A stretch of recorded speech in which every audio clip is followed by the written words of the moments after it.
esta situación con la UNESCO que a nosotros nos genera mucha alegría, a otros los ha puesto de mal humor. ¿Cómo estás? Así es, ¿qué tal, Lorena? Bueno, en Chile ya había todo un tema previo justamente por esa decisión de UNESCO. Recordarás que ellos también tenían la denominación de origen del tema del pisco ya hace unos años atrás. Y ese es un tema que siempre saca chispa Sí. con Chile, ¿no? No solamente el tema de UNESCO y la denominación en torno al nombre del pisco, a la originalidad o de dónde es originario el pisco, sino también cuál pisco es el sabor. Porque son diferentes. Su sabor, Claro. así es. Entonces hay muchos temas, pero lógicamente el gobierno chileno no se quedó atrás. El ministro de Agricultura, Esteban Valenzuela, aseguró que van a defender el origen del pisco y afirmó que tienen un reconocimiento global. Además, ha prometido que van a promover un proyecto de paisaje cultural vitivinícola del pisco chileno. Vamos a ver de qué se trata. Y la primera vez que en la historia de la humanidad se vendió algo que se llamaba pisco con etiqueta fue en Chile, a fines del siglo XIX. Perú empezó, después que casi que firmamos los acuerdos en la década del siglo XX, a comercializar pisco, y creo que más allá de eso, los países nos dan la razón. Aquí con la subsecretaria Sangüesa se ha sido explícito. Tenemos acuerdos con 50 países, entre ellos conglomerados enormes como la Unión Europea, que reconocen el pisco chileno, y ojalá no seguir perdiendo tiempo en tener que defendernos en tribunales de distintos países, porque Perú quiere tener la exclusividad de algo que no es exclusivo. Independiente de aquello, nosotros seguimos. Vamos a presentar para que nos puedan reconocer el paisaje pisquero extraordinario, un sitio maravilloso. Esto es una industria de casi 10.000 hectáreas, con los mejores cielos del mundo, con la mejor agua, con desierto florido, con historia, con tradición y con unos piscos de calidad indudable. Y por eso, sin desmedro de un país que todos queremos, los principales exportadores de pisco y productores somos los chilenos. Bien, bastante interesantes los argumentos del ministro, pero hay que precisar algo que él mismo señala. Él habla de la distribución y la venta del pisco con una etiqueta que empezó a partir del año 1900, lo cual es muy diferente a que seas creador o que seas país de origen del pisco. El primero que lo vendió Así es Chile, y eso puede Ahora, ser... él está hablando de que nosotros le pusimos una etiqueta y lo vendemos, y esa no es materia de discusión. Lo que se está discutiendo no es quién le puso una etiqueta o quién se le ocurrió venderlo en algún lugar o negoció con otro país. Lo que estamos viendo es el tema de dónde es originario. Y ahí es donde el señor ministro pues no menciona nada. Y es interesante porque él habla acerca de que tenemos documentos y tal, y justamente le quitan valor a los documentos que ha presentado el Perú, pero recordarás que hace unos días ellos defendían los documentos que tenían sobre las papas fritas. Exacto. ¿Recuerdas?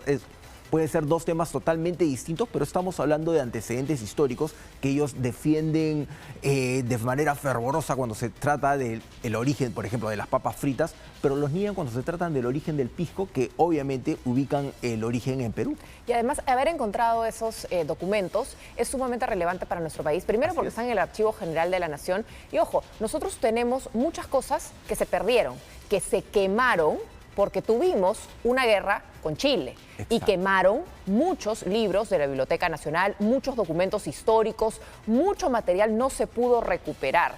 Entonces, que para nosotros existan todavía esos documentos que datan desde el siglo XVI, de 1587 a 1613, son estos 4 documentos hallados, y que la UNESCO, que es un ente independiente, que no es ni peruano ni chileno. Así es, que no tiene nada que ver tampoco con el tema del pisco. No, exacto. Lo reconozca es porque es valioso y es relevante, porque es así como se construye y se reconstruye la historia de los pueblos. Así es, y tú mencionas, bueno, el tema de la destrucción de documentos en la Biblioteca Nacional, que también se ha hablado mucho, no solamente la destrucción, sino también el saqueo de documentos históricos de la Biblioteca Nacional, que eran usos que puedes usos de guerra, claro. Que puedes considerar que fue algo que ocurrió en determinado momento. En ese momento no vas a culpar a las autoridades por algo que ocurrió hace mucho tiempo. O sea, sin embargo, sí estás hablando de algo que quedó destruido, estás hablando de documentos que han sido encontrados, que han sido recuperados y que UNESCO se ha tomado el trabajo de estudiar, porque no es que tú presentes un papel y te digan, ah, ya sí está bien.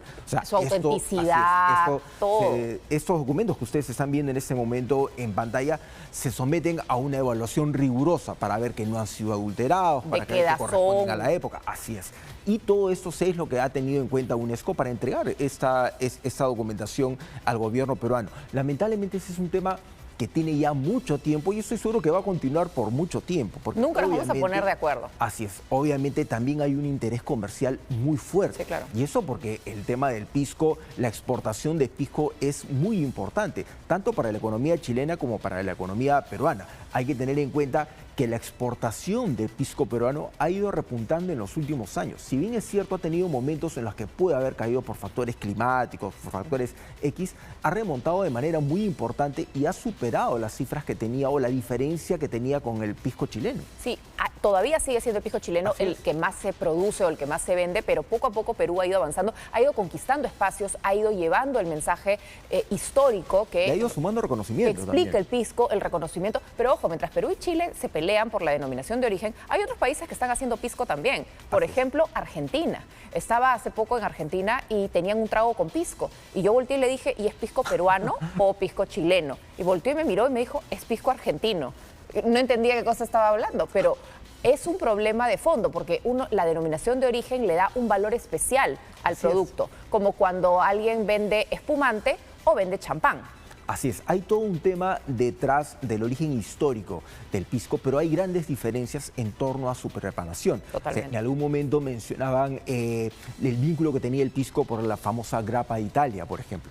Así es, o sea, es muy similar, pero también tiene diferencias en torno a su preparación, de dónde viene, cómo se prepara. O sea, es todo un tema de uva, el color que tiene al destilarlo, no, porque no es un aguardiente, es un destilado. Así es, o sea, para, digamos, el gusto de una persona que no es experta, no es conocedora, puede decir, ah, bueno, sabe similar, pero para una persona que conoce, para alguien que está vinculado a ese entorno gastronómico y también al entorno de los licores, de los tragos, puede decir de no. Hay una diferencia enorme. Vamos a ver cómo se resuelve ese tema, pero ya queda en claro que para nuestros amigos de Chile el tema no va a quedar zanjado. Pero el tema está a nivel de ministerial y nosotros aquí todavía no le estamos dando ese rango, porque en la ceremonia de la UNESCO no había un ministro, no había...